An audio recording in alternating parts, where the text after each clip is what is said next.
लोगों ने बना लिया NO2 माइनस। क्या है? कोऑर्डिनेट बॉन्ड फॉर्म हुआ है यहाँ पे? नहीं हुआ है। कोऑर्डिनेट बॉन्ड के बिना ही बन गई बॉन्डिंग। चलो सेंट्रल एटम कौन है? कितने ऑक्सीजन है? ऑक्सीजन के वैलेंस इलेक्ट्रॉन, नाइट्रोजन के। हमें बॉन्डिंग करनी है तो हमें एक चीज तो क्लियर है कि दोनों साइड पे ऑक्सीजन है, मतलब पहली चीज हम क्या करेंगे, एक साइड पे डबल बॉन्ड टिका देंगे बिना सोचे समझे। रख दिया भाई। अब क्या करोगे? अब माइनस चार्ज भी हमारे पास इस मॉलिक्यूल के पास है तो फॉर श्योर वो कॉर्नर पे जाएगा ऑक्सीजन के पास। या फिर इसको ऐसे चेक कर लिया करो, नाइट्रोजन और ऑक्सीजन में ज्यादा इलेक्ट्रोनेगेटिव कौन है? रेजोनेंस में एक चीज लिखा है मैंने कि negative charge present on more electronegative element and positive charge present on more electropositive. देख लो कल के पॉइंट में लिखा हुआ है। इसकी इलेक्ट्रोनेगेटिविटी ज्यादा है तो नेगेटिव चार्ज डाल दिया। अब नेगेटिव चार्ज डालने के बाद ऑक्सीजन के पास टोटल इलेक्ट्रॉन कितने हो गए? 7। कितने इलेक्ट्रॉन की जरूरत है? एक इलेक्ट्रॉन की जरूरत है। क्या इसका भी ऑक्टेट फॉर्म हो गया? ये आया। अब इसका रेजोनेटिंग दूसरा स्ट्रक्चर क्या होगा? फ्लिप कर दोगे, डबल बॉन्ड इधर चला जाएगा, सिंगल बॉन्ड इधर आ जाएगा। बनाओ।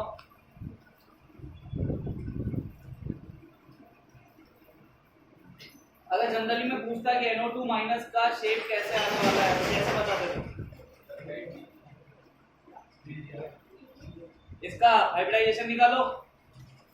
हाइब्रिडाइजेशन इसका क्या आता है? बैंड। जितने लोग बोलते हैं बैंड स्ट्रक्चर, बाकी लोग इसका स्ट्रक्चर बना के दिखाओ, बैंड आएगा क्या?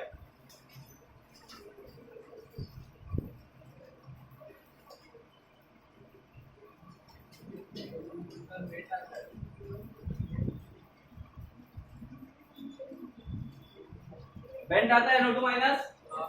कितने लोगों का आ रहा है? हाइब्रिडाइजेशन क्या है इसकी? हाइब्रिडाइजेशन क्या? हाइब्रिडाइजेशन निकालने का फॉर्मूला क्या होता है? 1/2 number of monovalent plus number of valence electron on central atom minus number of positive charge plus number of negative charge. Monovalent है क्या इसमें? कोई नहीं है। 1/2 मोनोवैलेंट हो गए 0 प्लस सेंट्रल एटम पे वैलेंस इलेक्ट्रॉन कितने हैं? 5 प्लस 1 क्या आएगा? sp2। हाँ sp2। अब sp2 कैसा होता है? Trigonal planar. ट्रायगोनल प्लैनर हम बना लेते हैं। क्या इसके पास लोन पेयर है सेंट्रल एटम पे? उसको टिका देंगे ऊपर। कैसा निकल के आया? ठीक है। देखो अभी लास्ट क्लास जब मैं इसकी लूंगा ना तो उसमें बहुत सारे स्ट्रक्चर्स में तुम्हें बना के दूंगा जिसे तुम्हें याद रखना पड़ेगा। उसको बीच में इसलिए नहीं लेके आ रहा कि पहले अपन एक बार सारे कॉन्सेप्ट समझ जाते हैं, फिर वो स्ट्रक्चर्स तुम्हें याद रखने पड़ेंगे। समझ रहे हो बात को? क्योंकि वो आपके आगे इनऑर्गेनिक में भी आएंगे स्ट्रक्चर्स, तो उसे मैं यहीं पे बता दूंगा, उन्हें याद रखना आज की डेट से। चलिए नेक्स्ट। कितने रेजोनेटिंग स्ट्रक्चर बने इसके? 2। तो हाइब्रिड बना लोगे, पार्शियल डबल बॉन्ड डालना है पूरे स्ट्रक्चर पे। नेक्स्ट लो NO3 minus.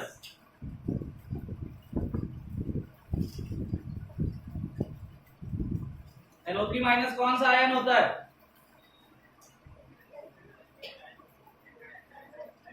NO3 minus cation होगा। कौन सा, उसका नाम क्या होता है NO3 माइनस का? हाँ नाइट्रेट। संजोग तुमने फाउंडेशन किया हुआ है क्या कहीं से? फाउंडेशन नहीं किया है, डायरेक्ट 11 अकेडमी पढ़ गए तूने? कहाँ से किया था? नहीं किया तुमने भी? कितने लोग यहाँ पे ऐसे जिन्होंने फाउंडेशन किया हुआ है? फाउंडेशन किया है और कोई नहीं है, बस एक ही है। तुमने भी किया? आधा किया।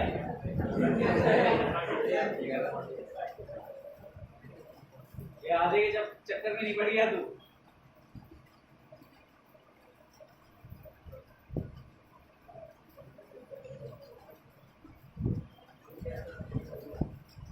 हो गया NO3 माइनस कैसा बना? एक डबल एक सिंगल एक कोऑर्डिनेट। कितने लोगों का बना ऐसा? आया तुम लोग इंटेलिजेंस होते जा रहे हो। और किसी का बना क्या? सना बन गया? कैसा बना है? एक डबल एक सिंगल एक कोऑर्डिनेट बॉन्ड का सही हो? ऑक्टेट चेक किया?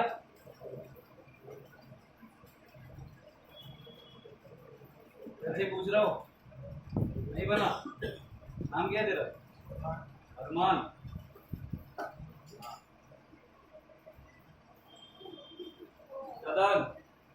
बन गया क्या? 6 रेजोनेटिंग स्ट्रक्चर 6 क्यों बनेगा?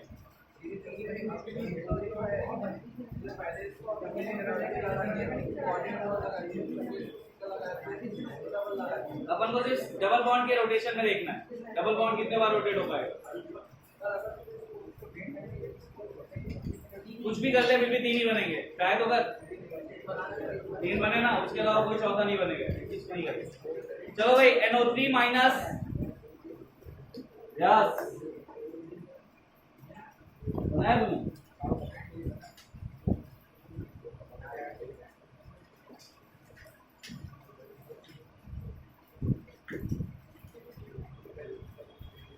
NO3 माइनस ये हमें बनाना था। सेंट्रल आइटम पहले, सबसे पहले मुझे इसका हाइब्रिडाइजेशन निकाल के दो और ये बताओ ये किस टाइप का स्ट्रक्चर बनने वाला है?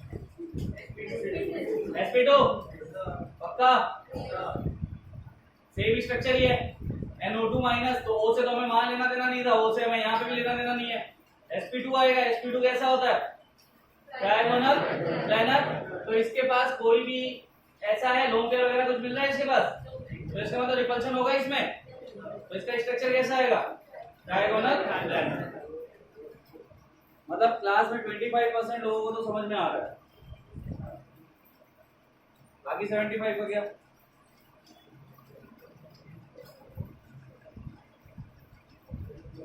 देखो 75 की बात बोलते सबने आके ही करो, हमको ना देख। सेंट्रल एटम कौन है? कितने ऑक्सीजन है? लगा दिए हमने। वैलेंस इलेक्ट्रॉन इधर इधर इधर। अब अगेन सेम प्रोसेस, तीनों साइड पे ऑक्सीजन है। क्या करना होगा हमें? अगर हाइड्रोजन होते तो क्या करते? सिंगल बॉन्ड, क्योंकि हाइड्रोजन के वैलेंसी शेल में सिर्फ एक इलेक्ट्रॉन होता है।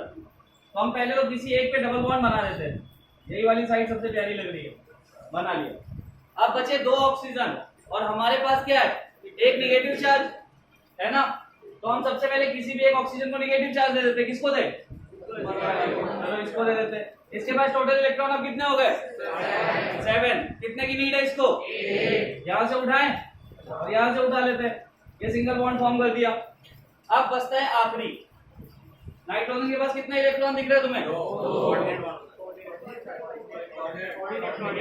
सिंपल सी चीज है, समझ रहे हो ना? इसी चीज है ये हो गया।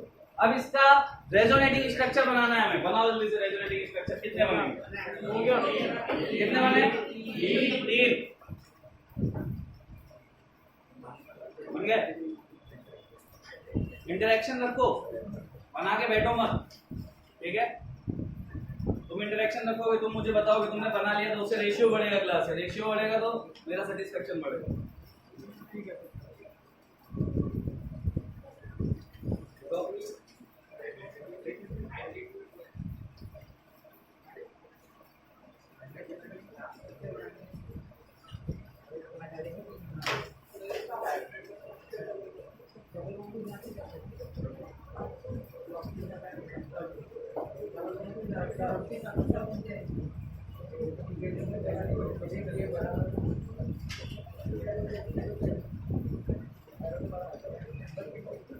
सेंटर में पॉजिटिव चार्ज को लेके पॉजिटिव चार्ज थोड़ी ना नाइट्रोजन।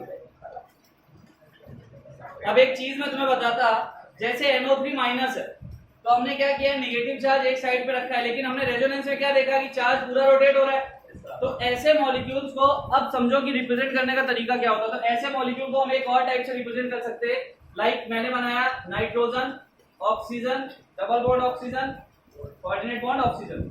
इसको लूंगा मैं ब्रैकेट में और ओवरऑल एक नेगेटिव चार्ज लगा दूंगा। ये नेगेटिव चार्ज इंडिकेट करता है कि ये नेगेटिव चार्ज पूरे मॉलिक्यूल पे। अभी हमने लगाया तो कहां दिख रहा है, सिर्फ ऑक्सीजन पे, और यहां से क्या दिख रहा है। तो कोई भी नेगेटिव चार्ज या पॉजिटिव चार्ज का केस होगा तो तुम उसे कैसे रिप्रेजेंट करोगे, एक फॉर्म में। जैसे मैं बात करूं NH4+, चलो NH4+ बनाओ, NH4+ बनाओ, इसका हाइब्रिडाइजेशन बताओ, इसकी शेप बताओ।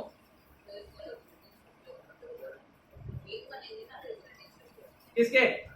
हाँ, 3 ही बनेंगे ना, ज्यादा कैसे बनेंगे। पहला, ठीक है, ये पहला है। दूसरे में यहां डबल बॉन्ड डाल देते हैं, यहां नेगेटिव चार्ज, यहां कोऑर्डिनेशन, या फिर इसको रोटेट करते हैं, डबल बॉन्ड ऊपर लेके गया तो इसको बनाते हैं नेगेटिव वाला, इसको बनाते हैं कोऑर्डिनेट।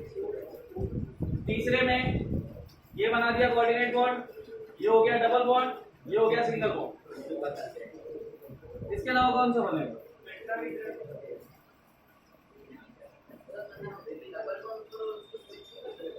नहीं, पूरा स्ट्रक्चर रोटेट होता है।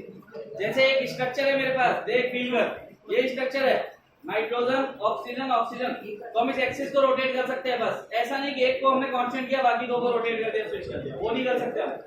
रोटेट होगा पूरा स्ट्रक्चर, ठीक है। तो पूरा स्ट्रक्चर 360 में कितनी बार रोटेट हो सकता है, वही उसका रेजोनेंस हो जाता है। टेट्राहेड्रल, तो बताओ मुझे NH4+ की शेप कैसी आने वाली है। क्या इस पे कोई नाइट्रोजन पे लोन पेयर मिलेगा? नहीं मिलेगा, तो शेप कैसी हो गई, टेट्राहेड्रल। समझ लो इन चीजों को, अच्छा लगा अच्छी क्लास में, ये सुन लो। चलिए, अब NH4+ है और मुझे पॉजिटिव चार्ज को रिप्रेजेंट करना है, तो पॉजिटिव चार्ज कहां जाता है, सेंट्रल एटम पे। लेकिन इंडिकेट क्या करता है, किसी भी मॉलिक्यूल पे अगर चार्ज है तो वो इंडिकेट क्या करता है कि चार्ज पूरे सिस्टम पे, यानी जो मॉलिक्यूल है उसको मैं सिस्टम का नाम दे रहा, पूरे सिस्टम पे। तो हम उसे कैसे रिप्रेजेंट करेंगे, NH4 बनाएंगे और ब्रैकेट लगा के ऊपर क्या कर देंगे, एक पॉजिटिव चार्ज। तो इन फ्यूचर कभी आपके सामने ऐसा कुछ आ जाए तो आप समझ जाना कि वो ये इंडिकेट करने की कोशिश कर रहा है कि वो पॉजिटिव चार्ज पूरे सिस्टम पे रोटेट हो रहा है, ठीक है। क्लियर हो? N2O बनाओ, N2O। N2O का नाम होता है, कॉपी के टॉप पे लिखो, nitrous oxide, nitrous oxide.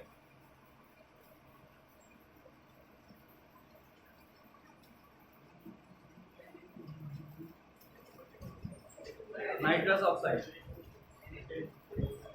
N2O, इसको बना लिया। NH4+ नहीं बनाया क्या? बना दोगे ना, फिर कहां टेंशन।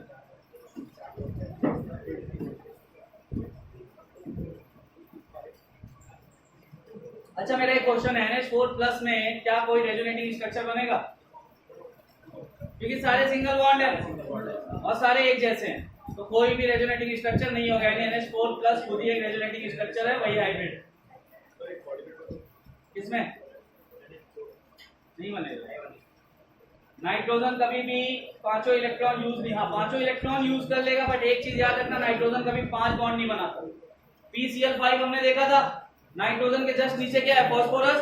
फॉस्फोरस 5 बॉन्ड बना सकता है, लेकिन नाइट्रोजन कभी भी 5 बॉन्ड नहीं बनाएगा। ये बात शायद मैं तुम्हें पहले ही बता चुका हूं, और नहीं पता है तो लिख लो, nitrogen can never form 5 bonds. अगर नाइट्रोजन किसी भी स्ट्रक्चर में 5 बॉन्ड बनाता हुआ दिख रहा है तो समझ जाना कि वो स्ट्रक्चर एग्जिस्ट नहीं करता। नाइट्रोजन कभी भी 5 बॉन्ड नहीं बना सकता। लड़कियों, आप बहुत पीछे चल रहे हो, किसी भी आंसर में आपका नाम नहीं होता। हाँ, इसके अलावा भी कुछ बन सकता है, कोशिश करो।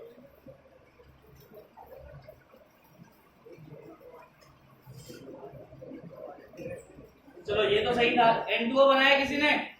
N2O कैसे बन रहा है? N2O में किसका क्या आया? एक ट्रिपल बॉन्ड,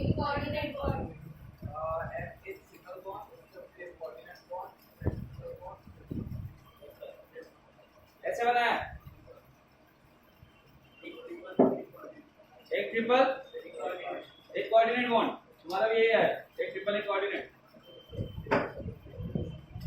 और किसी का कुछ आया क्या? फिर से ट्राई करो एक बार, ये तो सही है, एक ट्रिपल बॉन्ड और एक कोऑर्डिनेट बॉन्ड वाला सही है। इसके अलावा दोनों साइड पे डबल बॉन्ड बनाने की कोशिश करो, नाइट्रोजन ऑक्सीजन ऑक्सीजन में डबल बॉन्ड बनाने की कोशिश करो। तुषार, दोनों साइड पे कोऑर्डिनेशन नहीं है, ऑक्सीजन एक जगह पे डबल बॉन्ड बना के तो अपनी वैलेंसी फुल कर लेगा ना, फिर कोऑर्डिनेट बॉन्ड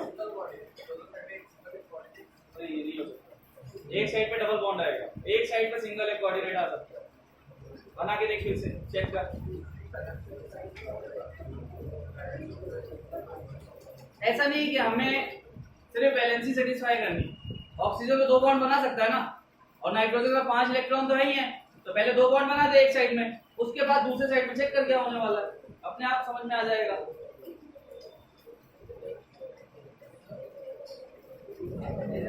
वैष्णवी नहीं बन रहा,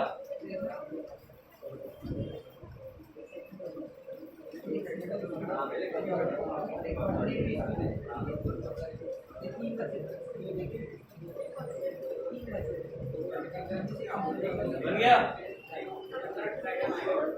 संगीत? क्या ऑक्सीजन सेंट्रल एटम क्या लग रहा है, कौन आएगा? मॉलिक्यूल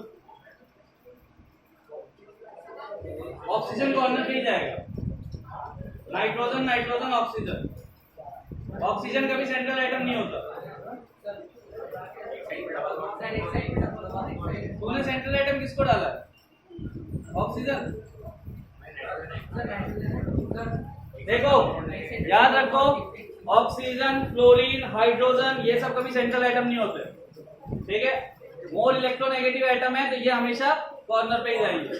हाइड्रोजन इसलिए सेंटर पे नहीं आता क्योंकि उसके वैलेंसी शेल में 1 इलेक्ट्रॉन होता है, तो सेंट्रल एटम बन ही नहीं सकता। तो यहाँ पे स्ट्रक्चर कुछ ऐसा बनाना पड़ेगा, N N और O। अब ट्राई करो, तुम लोगों ने सेंट्रल एटम कौन सा लिया था?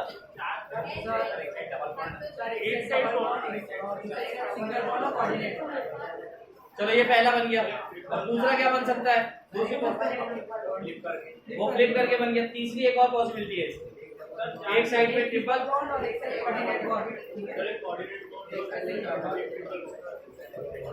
चलो मैं बताता हूँ, ठीक है, ध्यान से देखो। नाइट्रोजन सेंट्रल एटम है और नाइट्रोजन ही कहाँ पे है? कॉर्नर पे। इधर कौन है?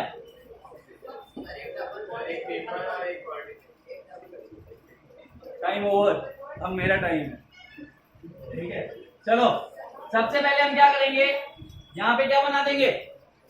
Double bond. तो इससे क्या हुआ, इसका ऑक्टेट तो कंप्लीट हो गया, 8 इलेक्ट्रॉन लेके चुपचाप बैठ गया।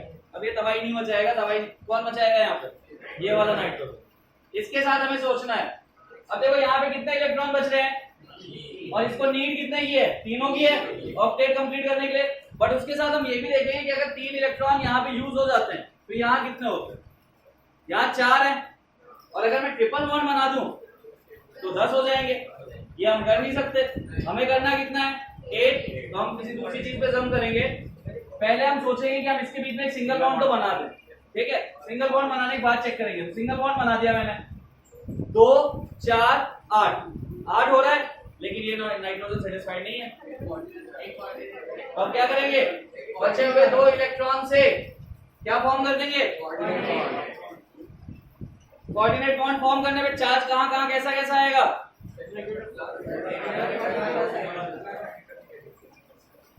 अब देखो इस मॉलिक्यूल पे क्या कोई चार्ज था? बट स्ट्रक्चर में चार्ज आ रहा है, लेकिन एक पॉजिटिव है एक निगेटिव है, दोनों आपस में क्या हो जाते हैं? न्यूट्रल। दैट्स व्हाई मॉलिक्यूल पे कोई चार्ज नहीं आएगा। क्लियर हो? सेम एज O3 के केस में ओजोन पे चार्ज आता है, एक पॉजिटिव एक निगेटिव। तो अगर स्ट्रक्चर में चार्ज दिया है और ओवरऑल मॉलिक्यूल न्यूट्रल है तो समझ जाना कि वहां पे क्या होगा, वहां पे चार्ज के नंबर इक्वल होंगे, यानी number of positive charge is equal to the number of negative charge. एक साइड पे ट्रिपल बॉन्ड और एक साइड पे अब वो भी बनेगा, वो भी बनाओ ना। अब देखो दूसरा स्ट्रक्चर इसका क्या बन सकता है, 1 2 3 4 5, 1 2 3 4 5, 1 2 3 4 5 6। ठीक है, अब मैं क्या करता हूँ, पहले मैं इधर सेटिस्फाई कर देता हूँ। तो नाइट्रोजन और नाइट्रोजन के बीच में कितनी बॉन्डिंग होती है, ट्रिपल बॉन्डिंग। देखो बनता कैसे, मैं पहले बता देता हूँ। नाइट्रोजन है, उसका इलेक्ट्रॉनिक कॉन्फ़िगरेशन क्या होता है, ये होता है। अब यहाँ पे P क्या होता है, अनपेयर्ड इलेक्ट्रॉन, और बॉन्डिंग में यही पार्टिसिपेट कर सकते, बट वैलेंस इलेक्ट्रॉन कितने हैं, 5। और अगर नाइट्रोजन को 5 बॉन्ड बनाना है तो अपने इलेक्ट्रॉन को क्या करवाना पड़ेगा, जंप एक्साइटेड स्टेट में। इतनी चीजें समझने लग गए तुम, ठीक है। अब यहाँ पे ये कौन सा है, ये देखो, ये अगर मैं इसको नाम दूं तो इसमें P में 3 होते हैं, PX PY PZ। Internuclear axis बताया था मैंने, तो जो इंटरन्यूक्लियर एक्सिस है वो PZ है, PZ होगा, यानी कि उसका शेप कैसा होगा, ऐसा। PX कैसा होगा, X एक्सिस पे, और PY कैसा होगा। तो मैं इन तीनों को बना लेता एक बार, मैं थोड़ा यहाँ बना लूं। ये मैंने बनाया, ये कौन सा है, PZ, ये कौन सा है, और ये कौन सा है, PY। ये किसका है, पहले नाइट्रोजन के लिए, सेम एज दूसरा नाइट्रोजन भी इसके पास में आएगा। ये सब चीजें स्टार्टिंग में इसीलिए भी बताई थी क्योंकि ये सब वहां बताता तो तुम सर पकड़ के गायब हो जाते। अब जब थोड़ी थोड़ी चीजें समझने लगे हो तो तुम्हें ये सब समझ में आएगा। अब तुम समझोगे कि नाइट्रोजन क्यों एक सिग्मा और 2 पाई बनाता है, यहाँ से हम अच्छे से समझ लेंगे। चलो दूसरे नाइट्रोजन में भी यही चीज तो हो रही होगी, एक PZ होगा, एक क्या होगा, PX, और एक क्या होगा, PY। अब देखो जब PZ और PZ आपस में ओवरलैपिंग करेंगे तो यहाँ से कौन सा बॉन्ड बनेगा, ये कौन से किस पे हो रही है बॉन्डिंग, यार ये लाइन समझ लेना थोड़ा सा, इंटरन्यूक्लियर एक्सिस पे ही जा रहा है। अगर ये इंटरन्यूक्लियर एक्सिस पे हेड टू हेड ओवरलैपिंग करेंगे PZ तो कौन सा बॉन्ड बनने वाला है, सिग्मा, यानी नाइट्रोजन का पहला बॉन्ड तो सिग्मा बन गया। अब देखो ये PX इस PX के साथ ओवरलैपिंग कर लेगा, करेगा, तो PX और PX की ओवरलैपिंग से क्या बनता है, पाई बॉन्ड। और ये PY इस PY के साथ ओवरलैपिंग करेगा तो क्या बन जाएगा। तो हमने नाइट्रोजन में यही तो देखा था कि नाइट्रोजन और नाइट्रोजन के बीच में ट्रिपल बॉन्ड होता है, और ट्रिपल बॉन्ड में एक क्या होता है, 2 क्या होते हैं। समझ में आया यहाँ से। अब समझो कि कैसे ओवरलैपिंग होती है और कैसे बॉन्ड बनता है। एक नाइट्रोजन दूसरे नाइट्रोजन के पास आया, दोनों के पास सेम टाइप के ऑर्बिटल थे जो अनपेयर्ड थे, दोनों आए और ओवरलैपिंग कर दी, जिसमें से एक ओवरलैपिंग एक्सियल होती है और 2 ओवरलैपिंग लेटरल होती है, साइड वाइज। ठीक, इस डायग्राम को बना लेना for the formation of nitrogen कई साइड में। और अब तुम ऐसे ही बाकी सब समझ जाओगे कि हाइड्रोजन कैसे ओवरलैप कर रहे थे, ऑक्सीजन कैसे, ऑक्सीजन में डबल बॉन्ड कैसे आ रहा था। ऑक्सीजन के अनपेयर्ड इलेक्ट्रॉन देखोगे तो वहां से तुम्हें क्लियर हो जाएगा। समझ में आया। तो बस ऐसे ही तुम लोग अच्छे से पढ़ के कितने लोग पढ़ के आते हैं आजकल। देखो मैंने पहले ही कहा था पीछे जो गया उसको जाने दो, अगर वो तुम्हारा बेस्ट होता तो इन सब चीजों में इतनी तकलीफ आती ही नहीं। बट अभी भी जो चल रहा है उस पर फोकस रखो, ठीक है। पीछे की चीजें अपने आप रिकवर कर दूंगा मैं, ये सिर्फ एक बार टेस्ट निकल जाने दो क्योंकि इसका लोड मेरे ऊपर है। टॉपिक हमारा वो सिलेक्ट किया गया जो हमने पढ़ा ही नहीं है, बाकी टॉपिक में से दिया नहीं गया क्योंकि वो उन्होंने नहीं पढ़ा है। समझ में आया। अगर हमारे टॉपिक नॉर्मल होते तो मैं शायद आज मैं रिवीजन दे रहा होता उन टॉपिक्स पे, बट मैं थोड़ा सा मजबूर हूँ कि मैं नहीं कर सकता। बट एक बार जब तुम इधर उधर चले जाओगे जो यहाँ बचेंगे मेरे साथ उनको मैं जरूर रिवीजन दूंगा, ये बात कंफर्म, ठीक है। सारे चैप्टर्स हम वापस से पढ़ेंगे, भले हमारा 1 महीना और खराब होने दो, उसका टेंशन तुम मत लेना। समझ में आ गई बात। अब देखो हमें क्या बनाना था, N और O के बीच में बॉन्डिंग देखनी थी।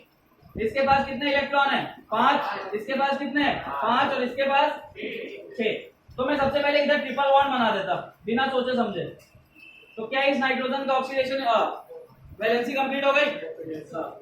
अब देखो अगर मैं इधर भी डबल बॉन्ड बनाऊं तो क्या सेंटर वाले डबल बॉन्ड बनाने से ऑक्सीजन तो सेटिस्फाइड हो जाएगा, उसके 8 हो जाएंगे, बट नाइट्रोजन के पास कितने इलेक्ट्रॉन हो जाएंगे, 10। हम कर सकते हैं ऐसा, नहीं कर सकते। तो हम क्या करेंगे, मतलब हमारे दिमाग में तुरंत आना चाहिए कि हमें कुछ ऐसा करना है जिससे तीनों के ऑक्टेट कंप्लीट हो जाए। उसका एक ही रिजल्ट है, क्या है, कोऑर्डिनेट। और कोऑर्डिनेट बॉन्ड होता क्या है, तो देखो ये सबसे एडवांस फॉर्मेट है कोवेलेंट बॉन्ड का, सबसे एडवांस फॉर्मेट। यानी जहां पे स्ट्रक्चर डिस्टर्ब कर रहा है वहां तुम कोऑर्डिनेट बॉन्ड बना दो। कोऑर्डिनेट बॉन्ड किस में आता है? कोवेलेंट बॉन्ड में ही आता है, ठीक है। लेकिन इसका नाम अलग क्यों किया गया है? क्योंकि इसमें शेयरिंग खुद से ही की जाती है। भाई हमने कोवेलेंट बॉन्ड पढ़ा था, हमने क्या बोला था? Covalent bond are those in which equal sharing is present, ठीक है। यानी दो एलिमेंट्स है वो इक्वल शेयरिंग करते हैं। सपोज हम जा रहे हैं, हम कहीं पे भी जा रहे हैं, पार्टी करने जा रहे हैं, जैसे आज के टाइम में दोस्त वगैरह होते हैं, वो जाते हैं तो क्या बोलते हैं? भाई 100 तेरे पास है, 100 मेरे पास है, 100 इसके पास है, 400 500 हो गए, अब हम चलते हैं। बट सोचो एक इंसान अपनी जेब में से 500 खर्च करे, कितनी बार लेके जाएगा भाई तुम्हें? एक बार, दो बार, उसके बाद बोलेगा नहीं भाई मेरा तो मनी नहीं है, तो वो वाला केस हो जाता है। यहाँ पे क्या नाइट्रोजन क्या कर रहा है? वही काम कर रहा है, अपने पूरे 500 खर्च कर रहा है, इनसे कुछ ले ही नहीं रहा। तो कोऑर्डिनेट बॉन्ड कोवेलेंट बॉन्ड का सबसे एडवांस पैटर्न होता है सिर्फ और सिर्फ ऑक्टेट को सेटिस्फाई करने के लिए, ठीक है। तो दो क्या? हाँ चार्ज आएगा ना। चार्ज कब आएगा? जब तुम इस एरो को नहीं दिखाओगे। अभी मैं एरो दिखा रहा हूं ना, अब मैं एरो को हटा के इसको नॉर्मल बॉन्ड दिखा दूं तब चार्ज आ जाएगा। ये नेगेटिव है पॉजिटिव, ये चीज ध्यान रखना। दोनों एक साथ मत दिखा देना। या तो तुम एरो दिखाओ तो एरो यही इंडिकेट करता है कि इधर से इलेक्ट्रॉन डेंसिटी इधर की तरफ गई है, और अगर तुम इस एरो को नॉर्मल बॉन्ड दिखा रहे हो लाइक सिंगल, तो फिर क्या करोगे? जिधर से गया उधर पॉजिटिव, जिधर जा रहा है उधर नेगेटिव। समझ में? हाँ किसका? नहीं, इनका हाइब्रिड बनाने की जरूरत नहीं पड़ती, इनका अलग अलग फॉर्मेट में बनेगा, ठीक है। हमें तो इसके रेजोनेटिंग स्ट्रक्चर देखने दो, तो इनके रेजोनेटिंग स्ट्रक्चर यही है। देखो हाइब्रिड जो फॉर्म करेंगे हम वो ऑर्गेनिक में करेंगे, यहाँ उसका कोई लेना देना नहीं है। ऑर्गेनिक में तुम्हें अच्छे समझना है कि कैसे हाइब्रिड फॉर्म होंगे, क्योंकि वहां पे क्वेश्चंस होते हैं स्टेबिलिटी के। और मैंने कल तुम्हें एक चीज सिंपली बता दी, जिस स्ट्रक्चर के पास ज्यादा रेजोनेटिंग स्ट्रक्चर होंगे उसकी स्टेबिलिटी भी क्या होगी? ज्यादा होगी। तो मैं ऑर्गेनिक जब पढ़ाऊंगा ना, अभी हमारा सिलेबस में है तुम्हारा जो पहला मेजर टेस्ट होने वाला है वो मे बी फैब में होने वाला है, ठीक है। हाँ, इसके बाद एक और मेजर टेस्ट है जो ऑल ओवर इंडिया में जितने पेस है ना उनके बीच में होता है, तो उसमें हमारा पार्ट है जीओसी। उसके छोटे छोटे दो कॉन्सेप्ट है, इंडक्टिव इफेक्ट है और एक कुछ और है। तो अपन कोशिश ये करेंगे, इसके बाद कौन सा चैप्टर बचता है? इसके बाद स्टेट्स ऑफ मैटर बचता है और थर्मोडायनामिक्स बचता है। थर्मोडायनामिक्स बूम चैप्टर है, अच्छे से पढ़ना है, ध्यान रख लेना। थर्मोडायनामिक्स अकेला ही जेई में 2 से 3 क्वेश्चन लेके पटकता है, और वो फिजिक्स में भी है और वो केमिस्ट्री में भी है, और दोनों में रिवर्स चलता है। फिजिक्स बोलता है कि ये ऐसा है, तो केमिस्ट्री बोलता है नहीं नहीं ये ऐसा है। सही बता रहा हूँ? फिजिक्स और केमिस्ट्री बिल्कुल अपोजिट चलते हैं इसमें। क्यों चलते हैं? क्योंकि हमारे लिए मैटर करता है वो सिस्टम जहां पे हम रिएक्शंस करवा रहे हैं। अब जैसे लेबोरेटरी है, तो हमारे लिए लेबोरेटरी से फर्क थोड़ी ना पड़ता है, हमें तो फर्क पड़ता है लेबोरेटरी में हम प्रोसेस क्या कर रहे हैं। लेकिन फिजिक्स को प्रोसेस से फर्क नहीं पड़ता, उसको एटमॉस्फेयर से फर्क पड़ता है। तो हो गए रिवर्स। हमें सिस्टम चाहिए, उसको एटमॉस्फेयर चाहिए। नहीं चाहिए हमको एटमॉस्फेयर, भाई हम हमारे सिस्टम के बारे में सोचेंगे। बट वहां से मैं दोनों क्लियर करता चलूंगा। फिजिक्स भी जब फिजिक्स में पढ़ना तो फिजिक्स देखना, बट अपन दोनों एक साथ लेके, ताकि तुम कंफ्यूज नहीं हो। वहीं से मैं सारी चीजें बता दूंगा कि यहाँ फिजिक्स में क्या होता है, यहाँ केमिस्ट्री में क्या होता है, ठीक है। बहुत इंपॉर्टेंट चैप्टर है, ध्यान रख लेना। जैसे केमिकल बॉन्डिंग है वैसे ही वो है, तो उसे हम पढ़ेंगे।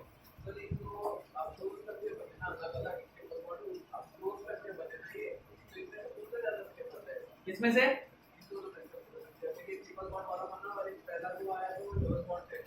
देखो इसमें नेगेटिव चार्ज इलेक्ट्रोनेगेटिव एलिमेंट पे कहां पे, और पॉजिटिव इलेक्ट्रोपॉजिटिव पे कहां है? ट्रिपल बॉन्ड वाले पे।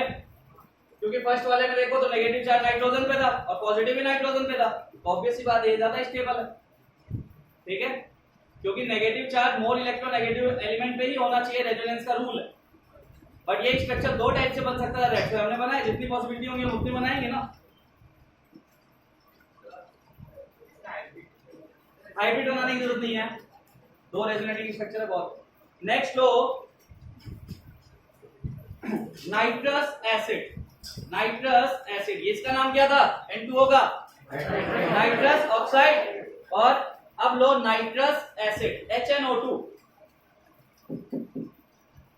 HNO2। अब देखो कहीं पे H और O आ रहे हो तो ये समझ जाना कि OH साइड में रहेगा। ये छोटे छोटे पॉइंट ना माइंड में रखो, यानी स्ट्रक्चर के एक साइड में OH रहेगा, O सबसे कॉर्नर पे H, फिर तुम सेट करो स्ट्रक्चर। HNO2 नाइट्रस एसिड, ये नाम याद रखना भाई।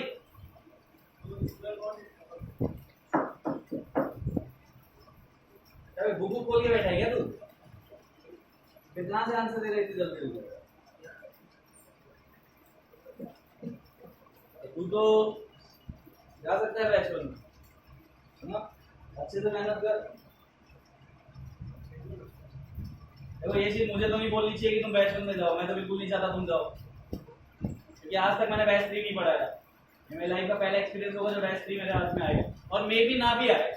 जब बैच सेपरेट होंगे तो सेट 2 मेरे हाथ में आएगा, 3 किसी और के पास चला जाएगा, बट पॉसिबिलिटी कैसी है कि तुम्हारे साथ मैं इंटरेक्टेड, और आज तक मैंने नहीं पढ़ा है बैच 3, तो कभी नहीं पढ़ा है। मुझे यही सोच के ना सबसे ज्यादा घबराहट होती है बैच 3 में करूंगा क्या मैं, क्योंकि यार एटमॉस्फेयर बिल्कुल चेंज हो जाता है। बैच 3 के बच्चे कैसे होते हैं, योयो वाले, ठीक है, आए बैठे बस, अच्छा ऐसा होता है क्या? बगल वाले से पूछेंगे भाई तेरे को समझ में आया, वो बोलेगा घंटा। ये योयो वाले नहीं चाहिए मेरे को। थोड़ा बहुत एटमॉस्फेयर बैच 2 का ठीक रहता है, बैच 2 को अपन समझा लेते हैं, लेकिन बैच 3 यार बाबा लोड हो जाएगा। बट फिर भी जो भी बैच 3 में रुके या जो भी बैच 2 में रुके, ऐसा कुछ नहीं है, ये कोई ऐसे डिपेंड नहीं करता कि तुम्हारी मेंटालिटी और तुम्हारा स्कोर डिपेंड कर देगा तुम्हारा फ्यूचर। तुम मेहनत करोगे तो तुम बहुत आगे जा सकते हो, समझ में आया? बट ये तुम्हारी मेहनत के अकॉर्डिंग मैं काम करूंगा, ये मैं पहले क्लियर कर दूँ। अगर मुझे मेहनत करने वाले बच्चे मिलेंगे मैं उनके लिए ज्यादा मेहनत करूंगा, नहीं मिलेंगे तुम भी आराम फरमाओ, मैं भी आराम करूंगा, है ना?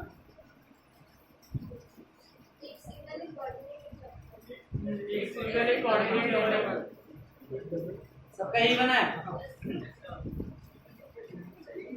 तुम दोनों आपस में एक दूसरे देख के बनाते हो क्या? हाँ? अलग अलग, तुम उस कॉर्नर में चले जाओ, तुम उस कॉर्नर में चले जाओ। नहीं ऐसा कोई रीजन नहीं है, बट दोनों सही हो पड़ेंगे, मैं इसलिए बोल रहा हूँ अपनी मेहनत से बनाओ, नहीं आता मैं समझा दूंगा।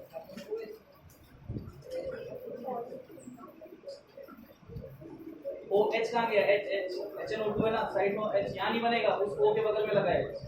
हाँ यहाँ पे पता कॉपी।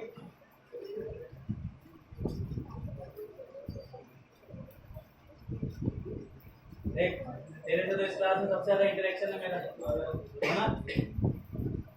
और तेरे को तो मैंने मतलब छोटा भाई भी बोल दिया, बावजूद उसके तू ऐसा करेगा, ये तो बहुत गलत चीज हो जाएगी। जितना इंटरेक्शन मैंने तेरे साथ किया है लॉकडाउन में उतना किसी के साथ नहीं है, तो उसका गलत फायदा मत उठा, उसके लिए कुछ अच्छा कर।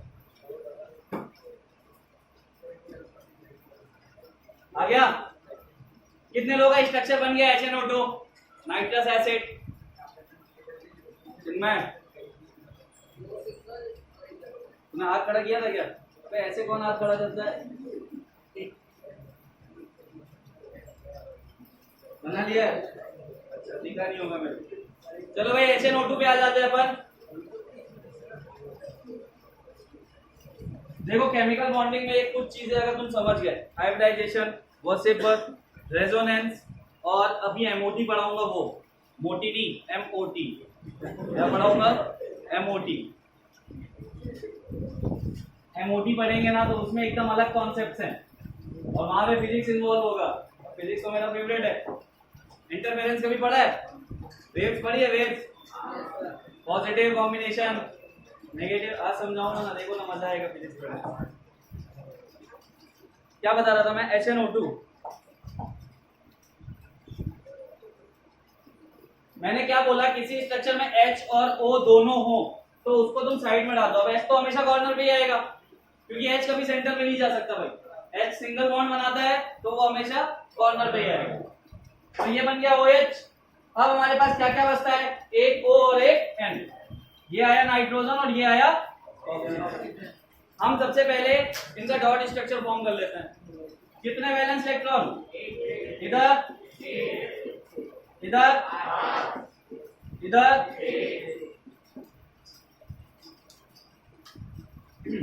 यहाँ पे कौन सी बॉन्डिंग दिख रही है? तो कुछ नहीं सोचना, एक सिंगल बॉन्ड बना देना है, कुछ उसके अलावा कोई पॉसिबिलिटी नहीं, ना ही ये कोऑर्डिनेट बॉन्ड बना सकता है। कोऑर्डिनेट बॉन्ड कब बना सकता है? जब हाइड्रोजन H+ के फॉर्म में, यानी इसके पास 0 इलेक्ट्रॉन हो, तब ये कोऑर्डिनेशन बॉन्ड दिखा सकता है, क्योंकि इसको तो 2 इलेक्ट्रॉन चाहिए ना स्टेबिलिटी के लिए। हीलियम का कॉन्फ़िगरेशन लेना है इसको, तो यहाँ से हीलियम बन गया ये, क्योंकि इसके पास 2 इलेक्ट्रॉन आ गए, और 2 इलेक्ट्रॉन किसके पास होते हैं? हीलियम के पास। अब यहाँ पे क्या होगा? अब देखो ये ऑक्सीजन क्या डबल बॉन्ड बना सकता है? अब नहीं बना सकता। इसको टोटल 2 बॉन्ड बनाने होते, तो एक तो इधर इसने बना लिया, तो अब यहाँ पे कितने बनाएगा? एक ही बनाएगा। यहाँ तक की प्रोसेस क्लियर हो गई। अब जम करते हैं इसके ऊपर और इसके ऊपर। इसका हमें ऑक्टेट सेटिस्फाई करना है। उसका तो इजीली हो जाएगा, डबल बॉन्ड बनाओगे तो भी हो जाएगा, कोऑर्डिनेट बनाओगे तो भी हो जाएगा। इसके लिए अब क्या करना पड़ेगा? कोऑर्डिनेट बॉन्ड या फिर सिंपल डबल बॉन्ड बनाने से हो जाएगा? हो जाएगा। तो देखो इसमें दोनों चीज हो सकती है। डबल बॉन्ड बनाया तो भी इसका ऑक्टेट कंप्लीट हो रहा है, इसका भी कंप्लीट हो रहा है, इसका भी कंप्लीट हो रहा है और इसका भी कंप्लीट हो रहा है।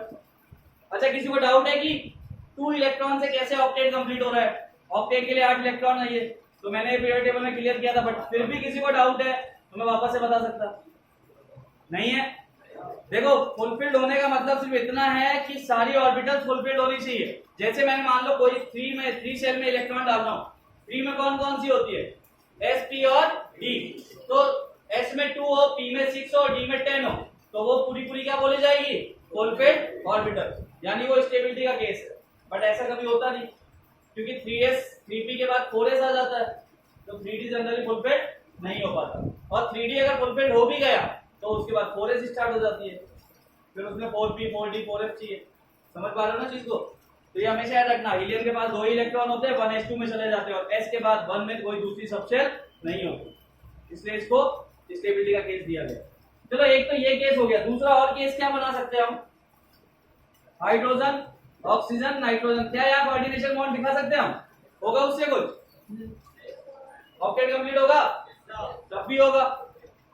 दोनों केस में हो रहा है, हो रहा है कि नहीं हो रहा? तो यहाँ पे क्या होगा? नेगेटिव और यहाँ पॉजिटिव। अब इसमें अगर तुम स्टेबिलिटी की बात करो तो ये ज्यादा स्टेबल है, क्योंकि अगर सिस्टम पे चार्ज आ गया, तो वो सिस्टम को अनस्टेबल करता है, क्योंकि ये चार्ज तो पूरे सिस्टम पे रोटेट होगा ना। एक बार इधर जाएगा, फिर एक बार इधर आएगा, फ्लिप होगा, ये सारी चीजें होंगी। तो जब भी कोई चार्ज वगैरह आ जाए उससे ज्यादा स्टेबल हो जाता है न्यूट्रल मॉलिक्यूल। उसमें कोई चार्ज नहीं है, बन गया बात खत्म, अब वो कुछ नहीं करने वाला। समझ में आई बात? ये था HNO2, बना लो दोनों स्ट्रक्चर।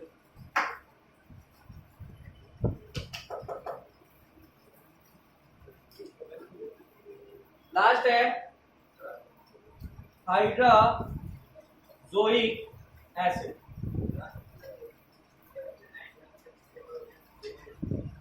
क्या चीज? कैसे हो गया?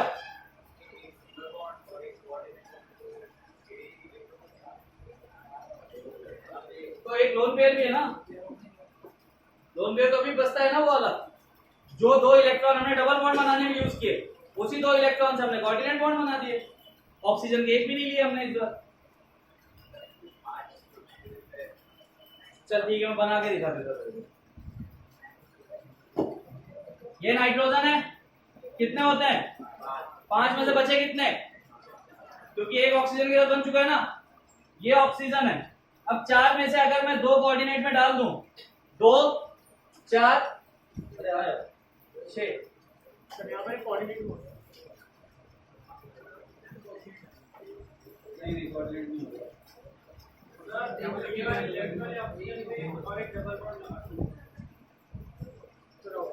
यहाँ पे 6 इलेक्ट्रॉन आ रहे हैं यार, ये तो स्टेबल ही नहीं होगा। 2 सेकेंड, हाइड्रोजन को अपन ने सिंगल इलेक्ट्रॉन दिया, 4 5 बचे, 5 के साथ एक बॉन्ड बनाया, यहाँ 4 बचे, यहाँ ऑक्टेट कंप्लीट है, 2 4 6। नहीं, फिर इसका ऊपर वाला स्ट्रक्चर आएगा, कोऑर्डिनेट बॉन्ड वाला स्ट्रक्चर नहीं आएगा।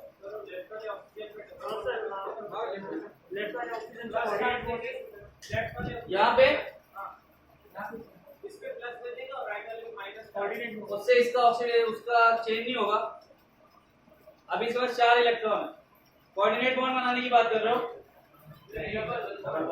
डबल बॉन्ड भी बनाओगे तो नाइट्रोजन को मान लो अपन ने यहाँ से दिया, एक बार इसको अपन साइड में रखते हैं। यहाँ पे कितने इलेक्ट्रॉन बचते हैं? 4। तो डबल बनाओगे तो 1 इलेक्ट्रॉन और आएगा, तो यहाँ कितने बचेंगे? यहाँ तब भी स्ट्रक्चर करेगा ना ऑक्सीजन, इसका वही स्ट्रक्चर बनेगा। ठीक है,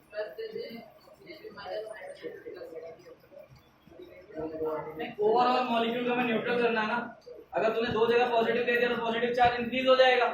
तो मैं ऐसा काम करना है कि पॉजिटिव और निगेटिव सेम रहे, तो इसका वही स्ट्रक्चर बनेगा, नीचे वाला नहीं बनेगा। चलो नेक्स्ट लो, हाइड्रोजोइक एसिड।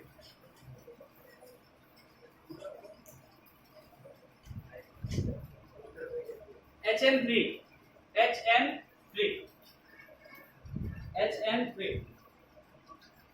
हाइड्रोजन कॉर्नर पे ही जाने वाला है।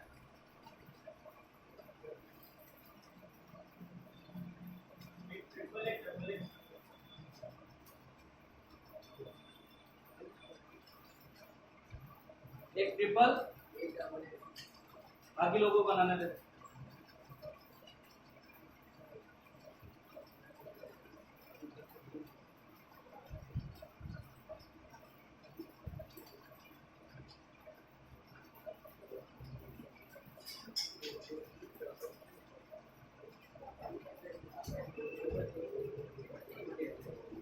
अच्छा, इसमें ना एक स्ट्रक्चर बन सकता है, लेकिन उसके लिए तुम्हें रेजोनेंस की दूसरी प्रोसेस समझनी पड़ेगी, ठीक है? तो उसको रहने दो अभी। एक स्ट्रक्चर और बन सकता है। हाँ, नाइट्रोजन ऑक्सीजन के बीच में डबल बॉन्ड आ सकता है, बट वो डबल बॉन्ड कैसे आएगा मैं एक बार बता देता। उस केस में क्या होगा, ये इलेक्ट्रॉन पेयर जंप करके यहाँ आएंगे और ये शिफ्ट हो जाएगा इसके ऊपर, ये केस होता है। तो यहाँ पे उस केस में इस पे पॉजिटिव आएगा और इसी पे निगेटिव आ जाएगा, यही बोल रहा था तू, ये हो जाएगा। लेकिन उस केस में इलेक्ट्रॉन की जंपिंग होगी, जो रेजोनेंस का अगला पार्ट है, जिसमें हम देखते हैं कि लोन पेयर का रिपल्शन, जैसे हमने बताया ना कि दो लोन पेयर पास में आएंगे उनका रिपल्शन होगा। तो जब एक लोन पेयर टूटता है तो वो डबल बॉन्ड में जाता है, और डबल बॉन्ड में गया तो उसके जस्ट अल्टरनेट पोजीशन पे वो डबल बॉन्ड है, वो टूट के नेगेटिव चार्ज में चला जाता है। तो इसको यहीं पे रहने दो, क्योंकि ये प्रोसेस बहुत बड़ी हो जाएगी, हमने सीखा नहीं है इसे, ठीक है? इसको हटा दो। इसका भी एक ही स्ट्रक्चर बनाओ, दूसरा अगर बनाना चाहते हो तो सिर्फ याद रखने के हिसाब से मैं बना के दे देता। वो कैसा आएगा, ये पॉजिटिव होगा और इस पे निगेटिव होगा, ये दूसरा स्ट्रक्चर बन जाएगा। तो इसको बना के सिर्फ अभी रख लो, जब ऑर्गेनिक में रेजोनेंस पढ़ेंगे तब ये स्विचिंग वगैरह सारी सिखाऊंगा मैं, तो वहां से ज्यादा अच्छे समझो। एक ट्रिपल और कोई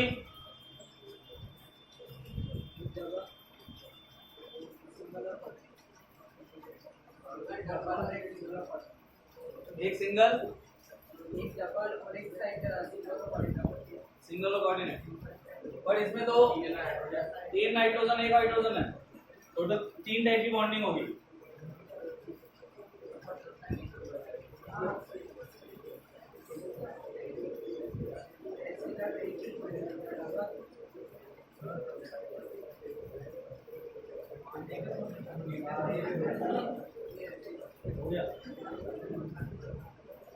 और किसी का बना,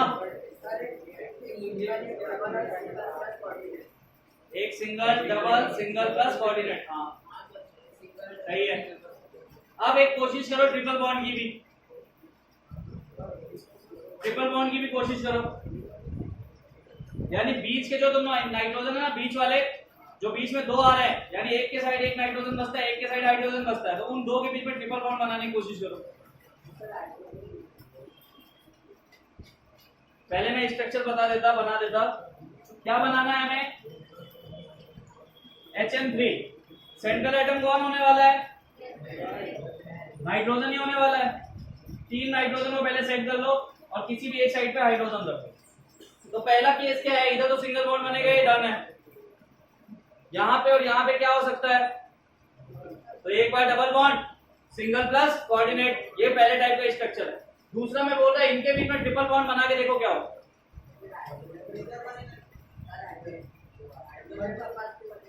हाइड्रोजन के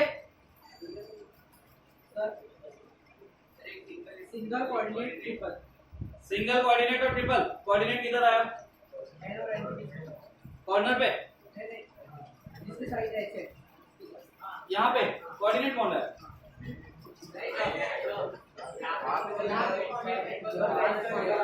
यहाँ सिंगल आया, इधर ट्रिपल। और किसी का कुछ आया, चलो, यानी इसमें बहुत सारा गोलमाल है। अच्छा एग्जांपल है, और ट्राई करो टाइम बहुत है अपने पास, 12 बजे अभी।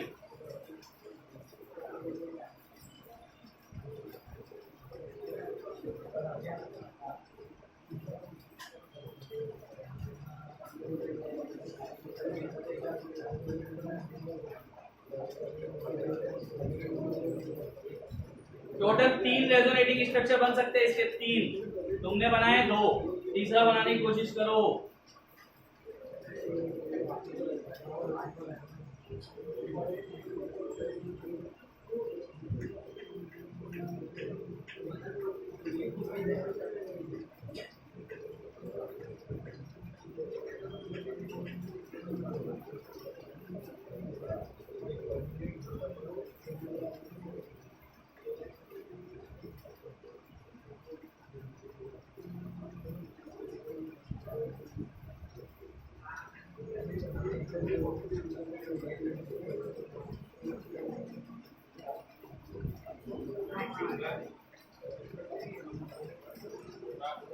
हाँ, एक सिंगल एक डबल कोऑर्डिनेट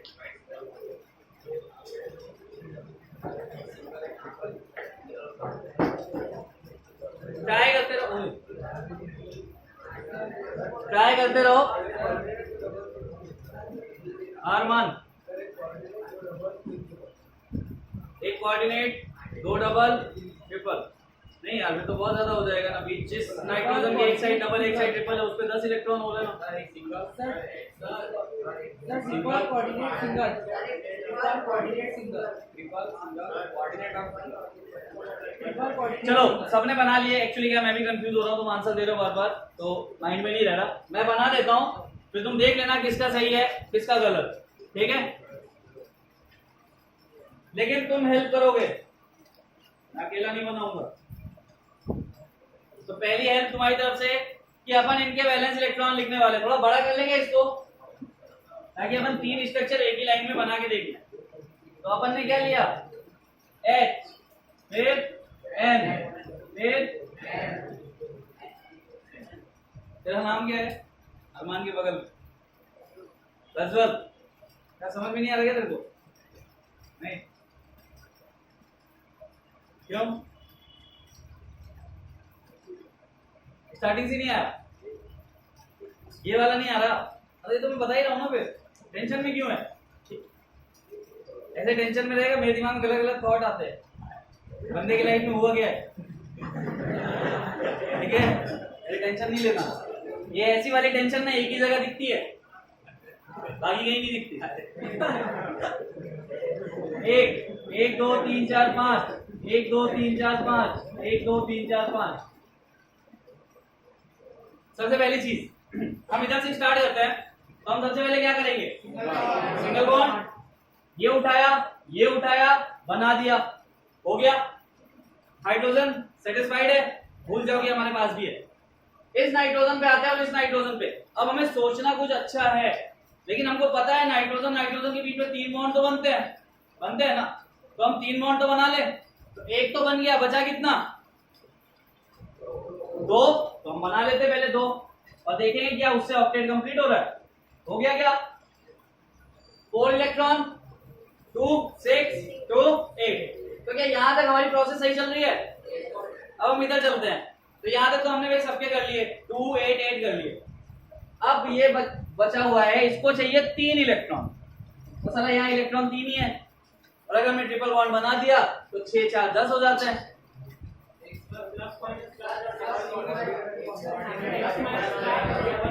हाँ, तो हम पहले क्या करेंगे, देखो जब भी तुम्हारे दिमाग में ऐसा कंफ्यूजन आए कि 10 इलेक्ट्रॉन हो रहे हैं, एक सिंगल बॉन्ड बना के वेट ले लो। पहले एक सिंगल बॉन्ड बना दो और छोड़ दो मॉलिक्यूल को दूर से देखने के लिए।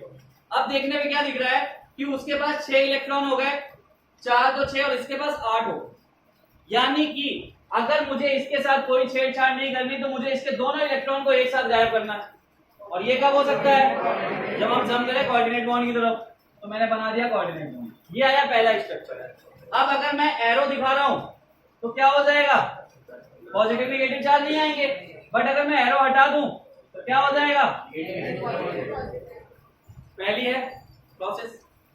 सेकेंड की तरफ चले, ये पहली प्रायोरिटी थी हमारी, हमने बना दी। अब सेकेंड हम फिर से देखेंगे कि और हम क्या क्या कर सकते हैं। ये सिंगल बॉन्ड मैंने बना के छोड़ दिया। अब यहां पे और क्या कर सकते हैं हम? ट्रिपल बॉन्ड, कोऑर्डिनेट बॉन्ड, किधर से किधर की तरफ? चलो पहले हम एक बार इसका इलेक्ट्रॉनिक कॉन्फ़िगरेशन लिख लेते हैं। 3 4 5 1 2 3 4 5। एक इलेक्ट्रॉन यूज किया, 4 बचे। अब तुम्हारा क्या बोलना है कि मैं इधर कोऑर्डिनेट बॉन्ड बना दूं, इधर की तरफ बना दूं? अगर इस नाइट्रोजन से इधर की तरफ मैं कोऑर्डिनेट बॉन्ड बनाऊंगा तो क्या होगा? ये बन गया 4 4 8। चलो यहां तक सही है। अपन यहां पे ट्रिपल बॉन्ड से काम हमारा हो जाएगा। तो भाई जितने लोगों ने ये प्रोसेस की है वो भी सही है। अब चार्ज कहां पे कैसा आएगा? अगर तुमने इधर से इधर शिफ्टिंग की है तो ये पॉजिटिव, ये नेगेटिव। अब थर्ड पॉसिबिलिटी और वो क्या है?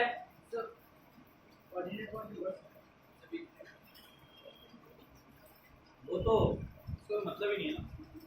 रेजोनेटिंग स्ट्रक्चर का मतलब है कि एक स्ट्रक्चर कितने टाइप से रिप्रेजेंट हो सकता है। अब वहां से वो अलग प्रॉपर्टीज बता रहा है, यहाँ से अलग प्रॉपर्टीज बता रहा है, और तीसरा स्ट्रक्चर और एग्जिस्ट करता है। चलो मैं हिंट देता हूं, तुम बनाने की कोशिश करना। इन दोनों के बीच में ट्रिपल बॉन्ड डालने की कोशिश करो और फिर देखो क्या हो। इन दोनों के बीच में ट्रिपल बॉन्ड। उस केस में एक चीज और बताता, पूरे स्ट्रक्चर में 2 पॉजिटिव चार्ज होंगे और 2 निगेटिव चार्ज होंगे। थर्ड वाले केस में बनाओ।